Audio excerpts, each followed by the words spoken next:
Olá pessoal, muito bem-vindos. Hoje eu vou trazer para vocês uma dica de como diagnosticar uma hipomotilidade gastrointestinal. E o que é isso, doutor Vinícius? Então, hipomotilidade, hipo significa baixa, motilidade, movimento. Então, eu tenho uma movimentação baixa do intestino. Então, o que acontece nesses quadros de desbiose de estômago? Eu tenho refluxo, eu tenho azia, às vezes eu tenho até hérnia de hiato. Por que acontece isso? Porque volta. E isso está muito relacionado com a hipomotilidade. Então, o que acontece quando eu tenho hipomotilidade? Eu tenho um trânsito diminuído, com maior possibilidade de hiperfermentação. Por quê?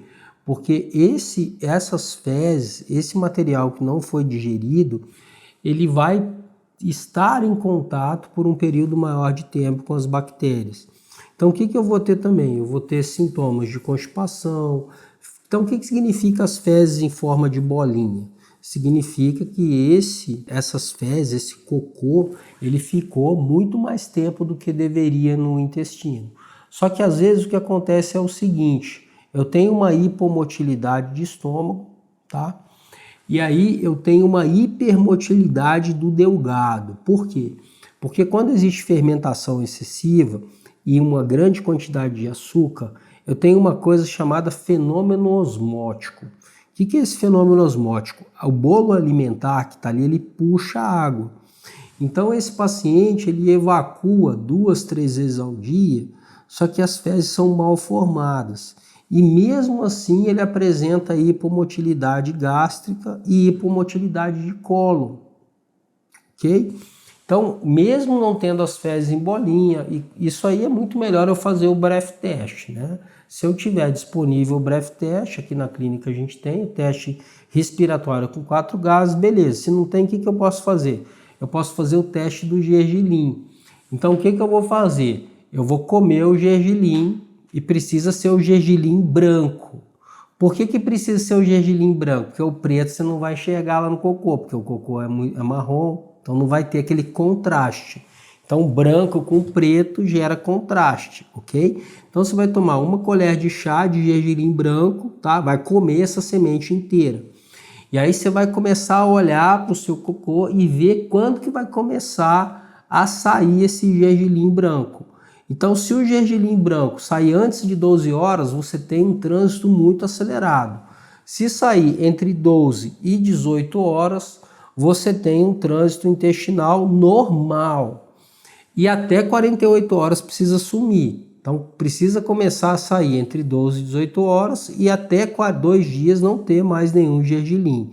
Se demorar demais, você tem uma hipomotilidade. Então, passou de 18, isso é muito comum, tá? Um monte de gente vai descobrir isso.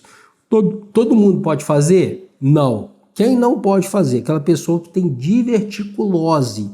Divertículos são os saquinhos que tem no meu intestino, tá? Que fazem o quê? Fazem que eles são gerados por um enfraquecimento da parede intestinal relacionada com a própria hipomotilidade. Então eu falo assim, o paciente com divertículo já tem hipomotilidade. Ele já está comendo mal, ele já tem uma desbiose importante já com perda de motilidade intestinal. Aí o que acontece? Esse gergelim ele vai entrar dentro do divertículo, causando uma inflamação. Então assim, pacientes com mais de 50 anos, 45 anos é o ideal, fazer endoscopia e colonoscopia, independente se tem história de câncer na família ou não. Então, se tem mais de 45 anos e tem suspeito um monte de sintomas gastrointestinais, antes de você fazer esse procedimento, faz uma colonoscopia antes para você estar tranquilo. E mesmo assim a quantidade é pequena, né? Geralmente as pessoas estão comendo muito mais do que isso. Por exemplo, se você comer um tomate inteiro, você vai ter ali semente, muito mais semente do que uma colher de gergelim. Então o que eu estou falando também não é arriscado para todas as pessoas, é um teste relativamente seguro. Você só precisa fazer sob acompanhamento. Por quê? Porque senão o que vai acontecer? Eu fiz o teste do gergelim e aí inflamou meu intestino e foi o doutor Vinícius que mandou fazer esse teste. Não, estou ensinando você a fazer sob supervisão E se você for profissional de saúde, fazer com acompanhamento. Por quê? Porque é importante. Porque é uma sementinha dessa, se o paciente tem um divertículo, tanto é que uma recomendação importante para quem tem divertículo é não comer nenhuma sementinha. Principalmente sementinha de tomate de gergelim, que são sementinhas pequenas, que podem entrar dentro desse divertículo e causar uma doença que não é nada agradável, que precisa de entrar com antibiótico, que é a diverticulite. Tá? Mas assim, é uma dica bacana para você que não tem acesso ao Breftest, você que quer saber como é o trânsito intestinal do seu cliente, ou até mesmo você saber como que é o seu trânsito intestinal. Um abraço, eu te vejo no próximo vídeo.